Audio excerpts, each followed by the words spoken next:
முட்டை வச்சு ஒரு வித்தியாசமான ரெசிபி எப்படி பண்ணுறதுன்னு பார்க்கலாம் வாங்க.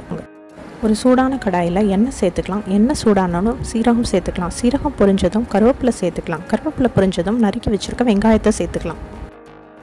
வெங்காயம் நல்லா வதங்கணும். இந்த ரெசிபி சப்பாத்திக்கு மட்டும் இல்லை, தோசை சாதத்துக்கும் சேர்த்து சாப்பிட்லாம். வெங்காயம் நல்லா வதங்கின பிறகு இஞ்சி பூண்டு விழுது சேர்த்துக்கலாம்.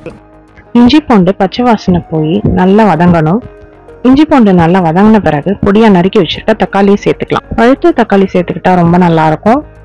இந்த மசாலா செய்ய ஆரம்பிக்கும் போதே சைமல்டேனியஸாக முட்டையை 10 minutes வேக வச்சு ஓட ரிமூவ் பண்ணிவிட்டு கிரேட் பண்ணி வச்சுக்கோங்க. உப்பு சேர்த்துக்கலாம். இந்த ஸ்டேஜில் உப்பு சேர்க்கும் போது தக்காளியும் குயிக்காக வதங்கிடும். இந்த ரெசிபிக்கு தேவையான மசாலா பொருட்கள்: மிளகாய்த்தூள், மல்லித்தூள், மிளகுத்தூள், சாம்பார் பொடி, கரம் மசாலா பொடி. இது எல்லாத்தையும் தக்காளி நல்லா வதங்கினோடனே சேர்த்துடலாம். எல்லாத்தையும் ஒன்றா கலந்து விட்டுருங்க. நல்லா வதங்கட்டும். அடுத்து கொஞ்சமாக தண்ணி சேர்த்துக்கலாம்.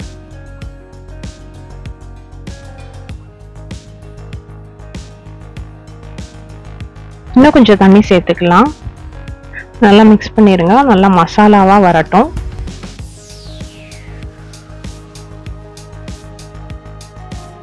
இந்தளவு தண்ணி சேர்த்து இந்த கன்சிஸ்டன்சியில் இருந்தால் தான் நம்ம முட்டை சேர்த்து மசாலாவை அப்சர்வ் பண்ணி ஃபைனலாக நல்லாயிருக்கும்.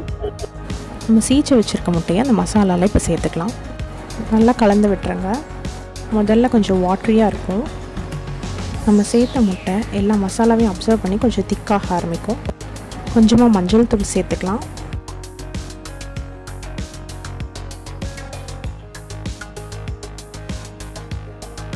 இப்போ பார்த்தீங்கன்னா மசாலா எல்லாத்தையும் முட்டை நல்லா அப்சர்வ் பண்ணி திக்காகி ட்ரை ஆக ஆரம்பிக்குது.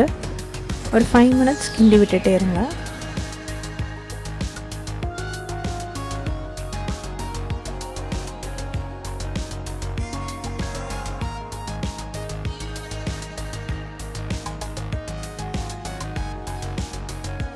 நல்லா ட்ரை ஆகி தேவையான கன்சிஸ்டன்சி வந்துடுச்சு. இந்த ரெசிபி கண்டிப்பாக ட்ரை பண்ணி பாருங்கள். நான்வெஜ் டேஸ்ட்டில் இருந்தது. இந்த சப்பாத்திக்கு வச்சு சாப்பிடும் போது ரொம்ப சுவையாக இருந்தது. தோசையில் கூட ஸ்டஃப் பண்ணி சாப்பிட்லாம். ட்ரை பண்ணி பார்த்துட்டு எப்படி இருந்ததுன்னு கமெண்ட் பண்ணுங்கள்.